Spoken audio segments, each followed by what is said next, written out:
그 미국에서 조금 됐는데 일주일 만에 조회수 그 1,000만을 기록한 영상이 하나 있습니다.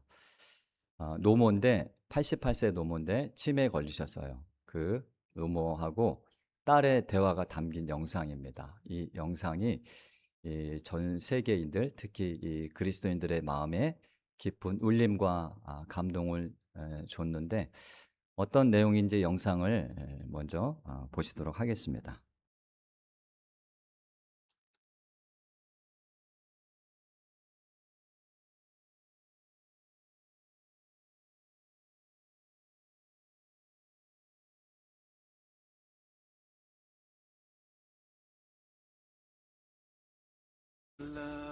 Hey, can you tell me what your address is? What my address is? Mm-hmm. I don't know. Okay. What color shirt did you have on yesterday? I don't know. What'd you have for lunch today? Food. Good food. All right. So who is Linda? Do you know Linda? Oh. What about Paul? Paul? Paul. Oh, I don't know Paul either. All right. Who is Jesus? Well, Jesus is the one that saved me and lives in my heart and will take me home. Quite amazing. Yeah. I love him. 제가 이 영상을 봤을 때 예수님은 나를 구원하신 분입니다라는 대목에서 눈물이 왈칵 쏟아졌습니다. 자신이 누군지도 모르고요. 그리고 린다가 딸이고 폴이 아들입니다. 아들의 이름도 딸의 이름도 모르지만 예수님이 어떤 분이신지, 그리고 그분이 나를 천국으로 인도하실 분이라는 이 노모의 말씀이 이 세상에서 가장 값진 그런 신앙 고백이 아닐까, 그런 생각을 합니다. 저와 여러분도 언젠가는 이분처럼 이렇게 나이가 들겠죠. 들어도 이 세상 그 모든 것을 다 잊어버려도 예수님의 그 사랑만큼은 잊지 않고 영원히 간직할 수 있는 저와 여러분이 될 수 있기를 간절히 소망합니다. 오늘은 스데반 집사님 이야기를 좀 하려고 해요. 그 초대교회에서 이제 교회 안에 구제를 하기 위해서 7명의 집사님을 세웠는데, 그분들 중에 한 사람이 바로 스데반 집사님이죠. 이 집사님에 대해서 성경이 소개하기를 성령이 충만했던 사람이고, 또한 이 베드로와 사도들처럼 사람들을 고쳐주고 많은 표적과 기사를 일으킨 사람이라고 그렇게 얘기를 합니다. 자, 그러다 보니까 주변에서 또 시기 질투가 일어나는 거예요. 그래서 모함을 합니다.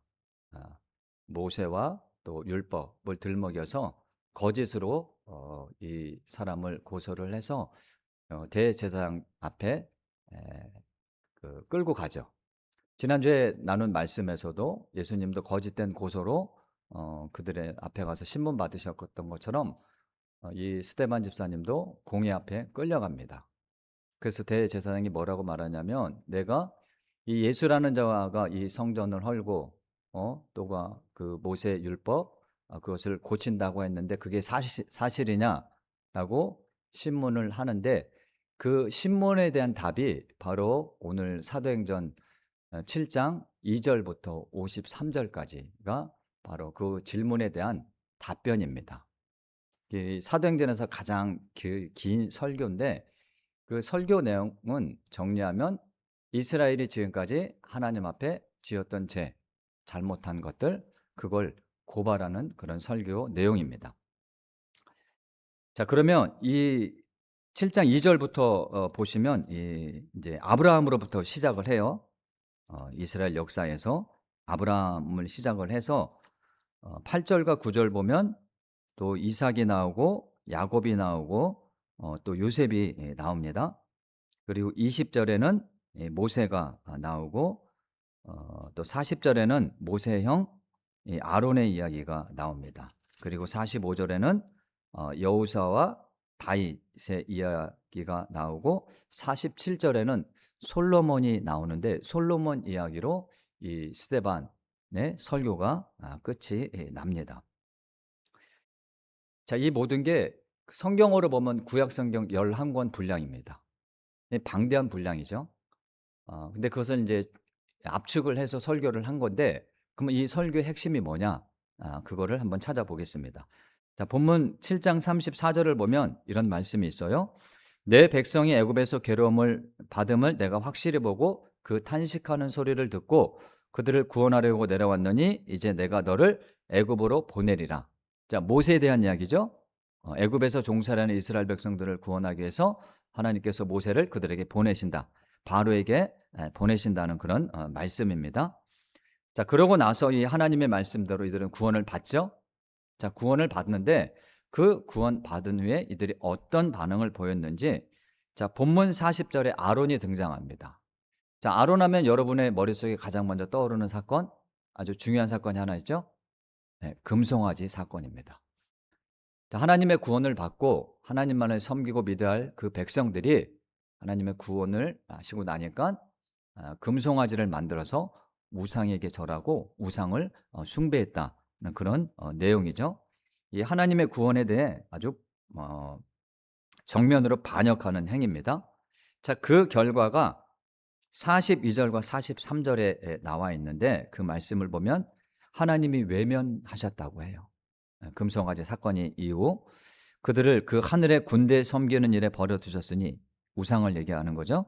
이는 선지자의 책에 기록된 바 이스라엘의 집이여 너희가 광야에서 40년간 희생과 제물을 내게 드린 일이 있었느냐? 없었다는 말씀이죠. 몰록의 장막과 신 네판의 별을 받들었으며 이것은 너희가 절하고자 하여 만든 형상이로다. 내가 너희를 바벨론 밖으로 옮기리라. 자, 그들이 우상을 섬긴 결과는 바벨론의 포로가 되는 거였습니다. 자, 70년 동안 바벨론에서 포로 생활을 하게 되죠. 자, 이게 지금 이 스데반 앞에 있는 자들에게 전하고 있는 그들 조상들의 뼈아픈 역사입니다. 그걸 지금 고발하고 있는 거죠. 지난주에 말씀드렸던 것처럼 하나님께서 이스라엘 향해서 끝없이 사랑을 베풀어 주셨지만 그들은 그 사랑을 끝없이 거부했다는 겁니다. 그게 이제 그 스데반 집사님의 설교 핵심이죠. 자, 그리고 이제 이 설교가 어떻게 끝이 나냐면 솔로몬의 성전 이야기로 끝이 나요. 46절을 보면 다윗이 하나님의 성전 짓기를 원했죠. 근데 다윗 때 짓지 못하고 그 아들 솔로몬 때 성전을 짓습니다. 그런데 그 상황 가운데서 이스라엘이 어떤 일이 벌어졌는지 이 본문 49절과 50절을 보면 이런 말씀이 있습니다. 주께서 이르시되 하늘은 나의 보좌요 땅은 나의 발등상이니 너희가 나를 위하여 무슨 집을 짓겠으며 나의 안식할 처소가 어디냐? 이 모든 것이 다 내 손으로 지은 것이 아니냐라는 말씀이 있습니다. 자, 이 말씀이 어디 있냐면 이사야서 66장에 있는 말씀이에요. 그러면 하나님께서 왜 이스라엘 백성들에게 이런 말씀을 하셨는지 그 이사야서 66장으로 가서 한번 확인해 보겠습니다. 우리 구약성경 이사야서 66장을 한번 보세요. 1048쪽입니다.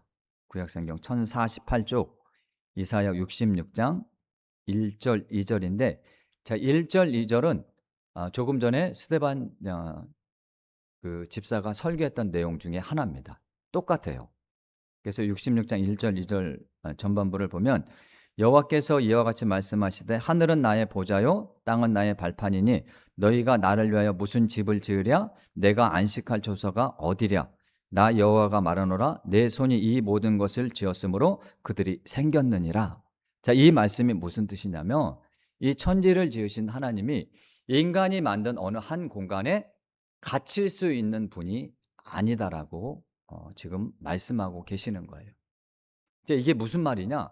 이스라엘 백성들이 솔로몬 시대 성전을 지어놓고 하나님께서 그 성전 안에만 계시다고 믿었던 겁니다. 자, 그러니까 이 사람들이 성전 밖에서는 어떻게 살까요? 하나님이 성전 안에만 계시다고 생각을 하는 거야. 믿었던 거예요. 그 성전 밖에는 하나님이 안 계신 거죠. 자, 그럼 그들이 어떻게 살았는지 3절과 4절을 한번 보세요. 좀 길지만 제가 읽어볼게요. 성전 밖에는 하나님이 없다고 믿는 이스라엘 백성들의 삶입니다. 소를 잡아드리는 것은 살인함과 다름이 없이 하고 어린 양으로 제사 드리는 것은 개의 몫을 꺾음과 다름이 없이 하며 드리는 예물은 돼지의 피와 다름이 없이 하고 분향하는 것은 우상을 찬송함과 다름이 없이 행하는 그들은 자기의 길을 택하며 그들의 마음은 가증한 것을 기뻐한즉 나 또한 유혹을 그들에게 택하여 주며 그들이 무서워하는 것을 그들에게 임하게 하리니 이는 내가 불러도 대답하는 자가 없으며 내가 말하여도 그들이 듣지 않고 오직 나의 목전에서 악을 행하며 내가 기뻐하지 아니하는 것을 택하였음이니라. 자, 성전 안에만 하나님이 계시다고 믿으니까 성전 안에 와서는 뭐 소도 귀한 예물을 드리죠. 값진 예물이죠. 그 당시에는 부자들만 드릴 수 있는 제물이 소였습니다. 자, 교회 안에 와서는 그렇게 귀한 예물도 드리고 헌금도 많이 하는 것 같고 믿음이 좋은 것 같아요. 근데 교회 밖에 나가서는 성전 밖에 나가서는 자기들의 뜻과 자기들 마음대로 삽니다. 하나님 뭐라고 말씀하세요? 너희가 내 말을 듣지 않는다. 네? 세상에 나가서는 하나님의 말씀대로 살지 않는다는 그런 말씀이에요. 자, 오늘날에도 많은 그리스도인들이 이런 삶을 살고 있지는 않습니까? 교회 안에만 하나님이 계시다고 믿는 거예요. 그 세상에 나가서는 자기 뜻과 자기 마음대로, 자기 욕심대로 삽니다. 그 가운데서는 하나님이 뭐라고 말씀하셨는지 들리지도 않고 아니 듣고 싶어 하지도 않습니다. 내가 원하는 것을 얻으면 되고 내가 바라는 것을 채우면 된다는 거예요. 이런 삶을 이들이 살아가고 있었다는 거죠. 근데 문제는 스데반 시대 그 이스라엘 백성들이 똑같다는 겁니다. 과거의 조상들이 지었던 죄를 똑같이 그들이 짓고 있다는 거예요. 자, 그걸 지금 고발하고 있는 겁니다. 하나님의 말씀이 떠난 성전, 거칠해, 가식적인 것, 외식적인 것. 이런 삶이 그 상황에서도 계속되고 있었다는 거예요. 그러니까 성전 대신 예수님이 이 세상에 오셨는데도 그분을 알아보지를 못합니다. 믿지를 못해요. 자, 그러면 다시 사도행전으로 돌아가서 그 스데반은 조상들의 가오를 그대로 답습하는 그들의 위선적인 삶을 지금 고발하는 거죠. 본문 51절, 7장 51절을 보면 목이 곧고 마음과 귀에 할례를 받지 못한 사람들아 너희도 너희 조상과 같이 항상 무엇을 거스르는도다? 성령을 거스르는도다. 구약 성경을 보면 하나님께서 이스라엘 백성들을 향해 불순종할 때마다 뭐라고 말씀하셨냐면 너희는 목이 곧은 백성이라고 말씀하셨어요. 근데 그 얘기를 지금 누가 듣고 있습니까? 신약 시대 이스라엘 백성들이 똑같이 너희는 목이 곧은 백성이라는 그런 말을 듣고 있다는 겁니다. 여전히 죄 가운데 있는 거죠. 하나님의 뜻을 거역하고 있습니다. 자, 그러면 이들이 성령을 거스르는 죄가 어디까지 치달았는지 한번 이 본문 이 52절을 한번 읽어봅시다. 그들의 죄가 어디까지 갔는지 사도행전 7장 52절 같이 읽습니다. 시작. 너희 조상들이 선지자들 중에 누구를 박해하지 아니하였느냐? 의인이 오시리라 예고한 자들을 그들이 죽였고 이제 너희는 그 의인을 잡아준 자요 살인한 자가 되나니. 자, 이스라엘은 구약 시대부터 끊임없이 선지자들을 통해 하나님께서 돌아오라고 선지자들을 보내셨죠. 자, 그런데 어떻게 했습니까? 선지자들을 핍박했고 심지어는 죽이기까지 했습니다. 자, 그 선지자들이 예언했죠. 메시아가 올 것이다. 의인이 올 것이다. 자, 그런데 이스라엘 백성들이 그 메시아를 어떻게 했습니까? 십자가에 못 박아 죽게 했습니다.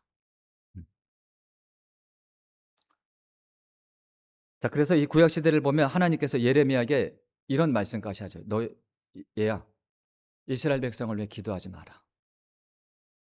내가 더 이상 듣지 않겠다.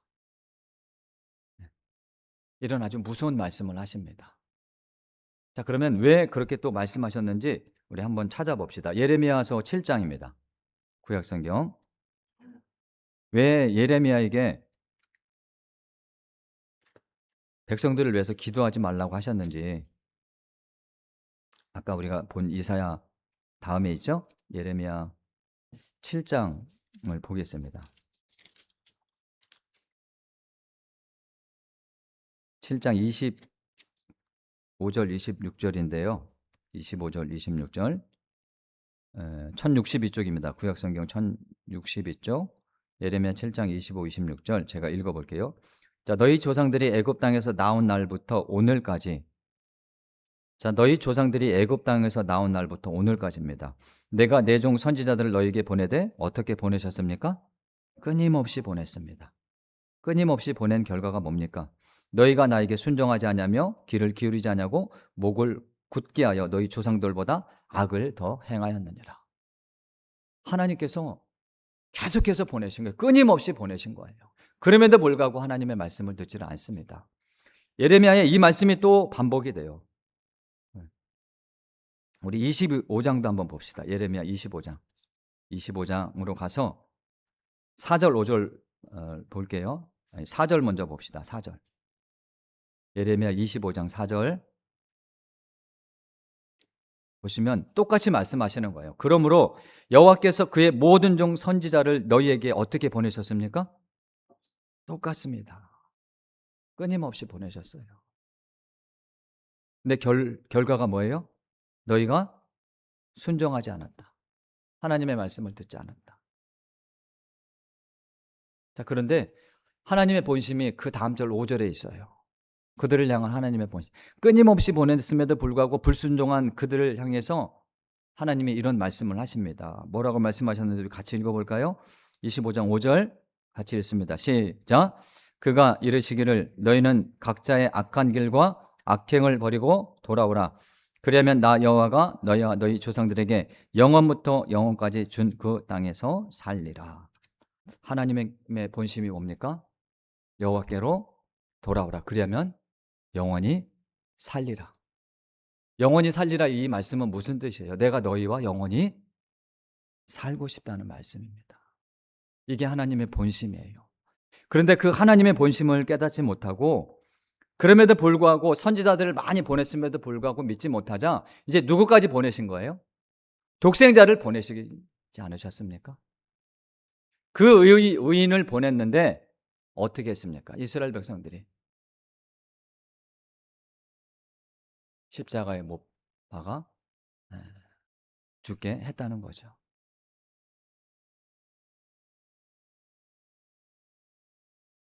그래서 오늘 본문 사도행전 7장 52절에 말하는 의인이 바로 그 예수님이에요.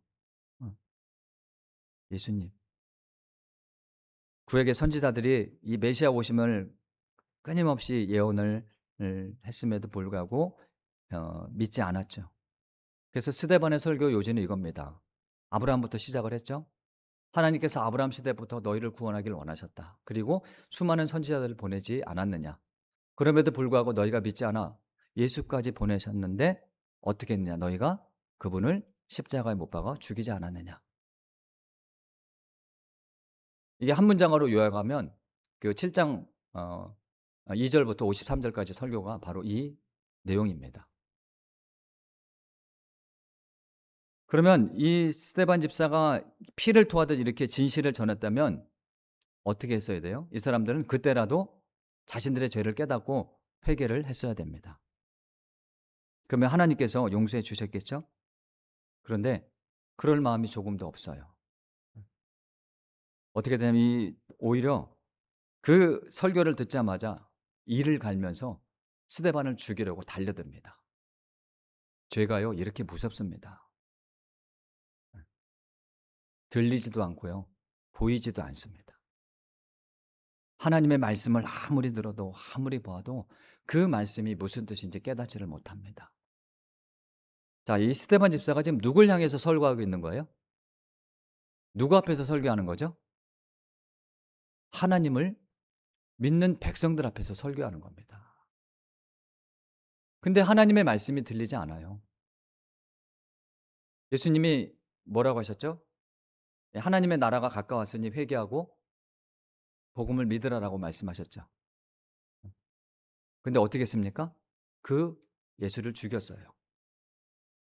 자, 스데반 집사도 지금 똑같은 설교를 하는 거예요. 근데 어떻게 합니까? 그를 오히려 죽이려고 마음을 먹습니다. 죄가 이렇게 무서운 거예요. 여러분은 하나님의 말씀이 들리십니까? 들리세요? 네. 들려야 삽니다.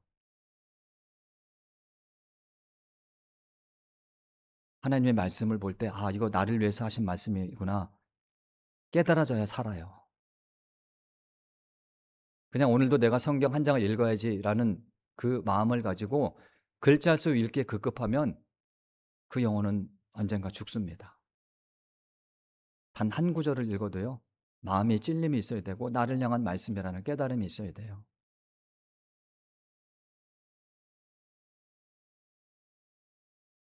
그래서 계속해서 구약성경 너희가 여호와를 만날 만할 때 찾아라. 어? 그 내용이잖아요. 오늘 우리가 교동문에서도 말씀을 읽었죠. 너희가 나를 만날 만한 때 찾아. 그럼 내가 너희를 만나 주겠다. 그리고 내가 너희를 자비를 베풀어서 너희를 용서해 주겠다. 이게 하나님의 진심이고 본심이고 마음입니다.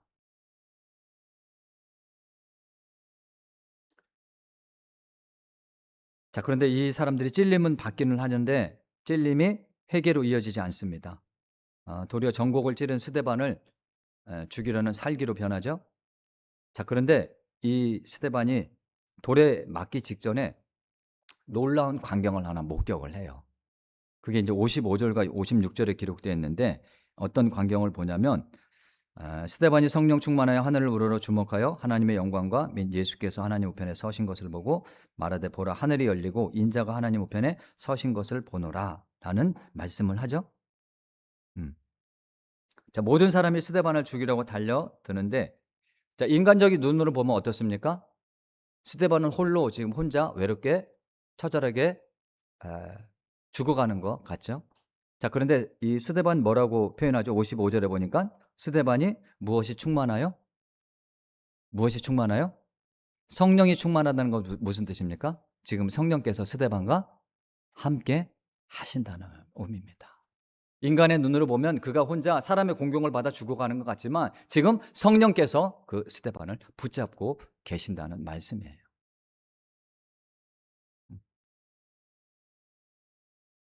또한 그는 지금 하나님 우편에 계신 예수님을 보죠. 자, 성경은 보통 승천하신 예수님을 표현할 때 어떻게 표현하냐면 마가복음 16장 19절에 이런 말씀이 있어요. 주 예수께서 말씀을 마치신 후에 하늘로 올려지사 하나님 우편에 앉으시니라라고 되어 있습니다. 자, 이 말씀들이 몇 군데에 나와 있어요. 성경에 보면 뭐 마가복음에도 있고 사도행전 2장, 그것도 골로새서도 있는데 보통 승천하신 예수님을 표현할 때 하나님 우편에 앉아 계신다라고 표현이 되어 있습니다. 자, 그런데 오늘 본문에는 좀 다르게 표현되어 있어요. 한번 다시 볼까요? 55절을 보면 중반부터 보면 예수께서 하나님 우편에 어떤 상황을 봅니까? 스데반이 하나님 우편에 무엇을 봤죠? 하나님 우편에 서신 것을 봅니다. 서 있는 걸 봐요. 이 대목이 얼마나 은혜가 되는지 아십니까? 스데반은 지금 돌에 맞아 죽기 직전이에요. 근데 예수님이 그걸 참아 앉아서 보실 수 없었던 겁니다. 그 자리에서 일어서서 보시는 거예요. 누가 지금 스데반과 함께 하십니까? 주님께서 함께 하신다는. 주님도 마음이 아프신 겁니다. 차마 앉아서 보실 수 없는 거예요. 주님의 제자가 죽어가는 그 모습을 편히 앉아서만 보실 수 없으셨던 거예요. 너무 놀라서 일어서서 보십니다. 지금 인간의 눈으로 보기에는 그가 혼자 있는 것 같지만 성령도 함께 하시고 주님도 함께 하고 계신다는 거죠. 그 스데반이 그 상황 가운데서 사람들에게 돌을 맞고요. 어 이제 두 가지 기도를 하는데 이 상황에서 이 사울이라는 사람이 처음 등장하죠. 58절 보면 사울이 처음 등장을 합니다. 이 사람이 사울이라는 사람이 처음 등장을 하는데 바울이죠. 바울이 처음 이 대목이 등장하는데 인제 이후에 이 사울이 자신의 죄를 깨닫고 스데반에 대해서 회고한 내용이 있어요. 그 사람에 대해서 회고한 내용이 있는데 뭐라고 했는지 한번 봅시다. 사도행전 22장을 한번 볼게요. 사도행전 22장 19절에서 20절 말씀인데 자기가 과거에 잘못했던 걸 얘기하는 거예요. 이 바울이 사울이 사도행전 22장 19절 20절입니다. 자, 뭐라고 했는지 한번 같이 읽어 보겠습니다. 22장 19, 20 시작. 내가 말하기를 주님 내가 주를 믿는 사람들을 가두고 또 각 회당에서 때리고 또 주의 증인 스데반이 피를 흘릴 때에 내가 곁에 서서 찬성하고 그 죽이는 사람들의 옷을 지킨 줄 그들도 아나이다라고 되어 있죠. 그 사울이 본문 그 사도행전 7장에 처음 등장하잖아요. 그 과거를 회상하면서 얘기하는 거예요. 스데반인을 죽였던 그 자리에 자기도 있었다고 얘기를 하는 겁니다. 자, 근데 이 사울이 스데반을 뭐라고 표현합니까? 20절에 보니까 뭐라고 표현했어요? 주의 증인입니다. 주의 증인. 예. 스데반은 돌에 맞아 피를 흘려 죽어가는 그 순간까지 주님을 증거하는 사람이었어요.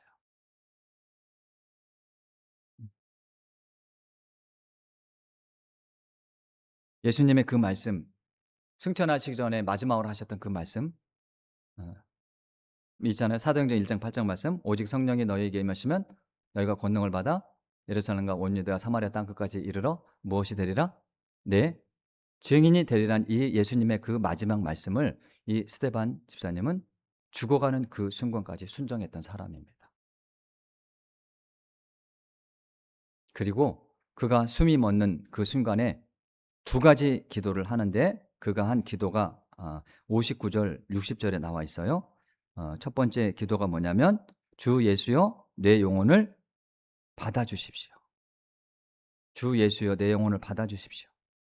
자, 이 기도는 누가 하셨던 기도죠? 이 기도 누가 하셨던 기도예요? 예수님이 십자가에서 하셨던 기도입니다. 누가복음 23장 46절에 있죠. 예수께서 큰 소리로 불러 이르시되 아버지 내 영혼을 아버지 손에 의탁합니다. 부탁합니다. 주님이 운명하시기 전에 하셨던 기도예요. 자, 스데반의 두 번째 기도가 뭡니까? 주여 이 죄를 그들에게 돌리지 마옵소서. 이 기도 또한 누가 하셨던 기도죠? 예수님께서 십자가에서 하셨던 기도죠. 같은 누가복음 23장 34절에 예수께서 이르시되 아버지 저들을 사하여 주옵소서 자기들이 하는 것을 알지 못하니이다. 자, 자신을 향해 돌을 던지는 자들은 스데반의 입장에서 철천지 원수죠.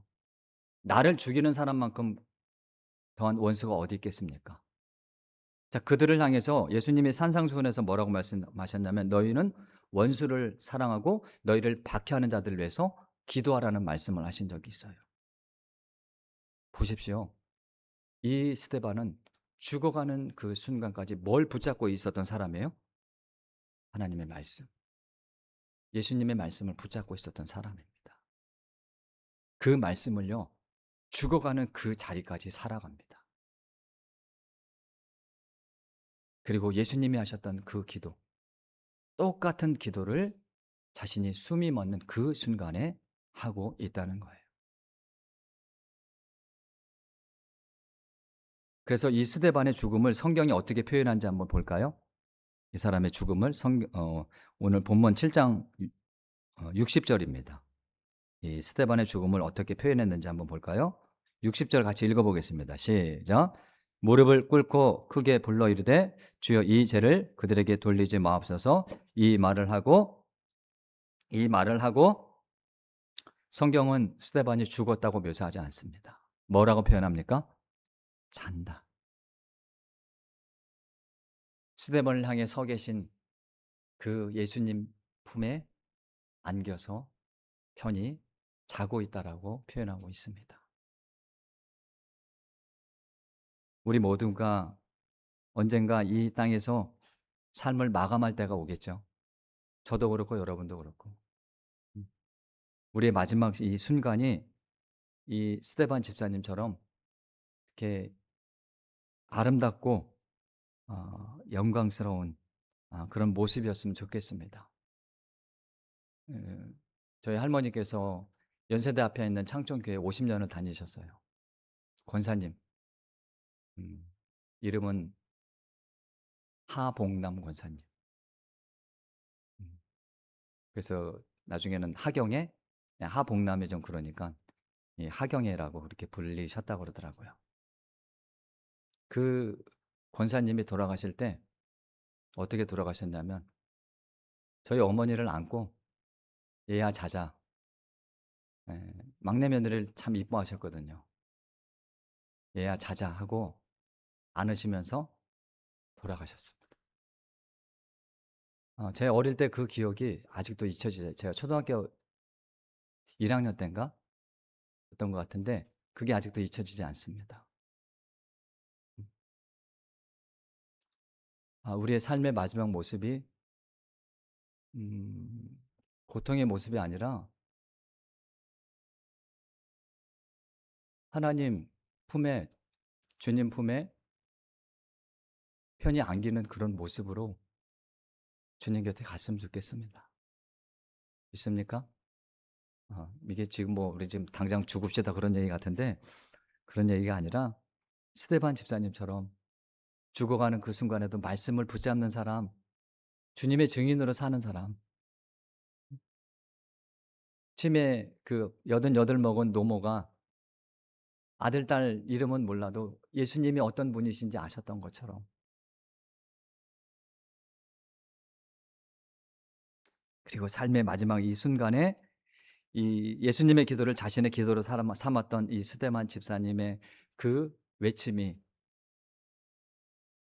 여러분의 기도가 되고 삶이 되어 우리의 생이 다하는 그 순간까지 주님의 증인으로 살아가는 복된 우리 귀한 성도님들 다 되시기를 주님의 이름으로 축원합니다.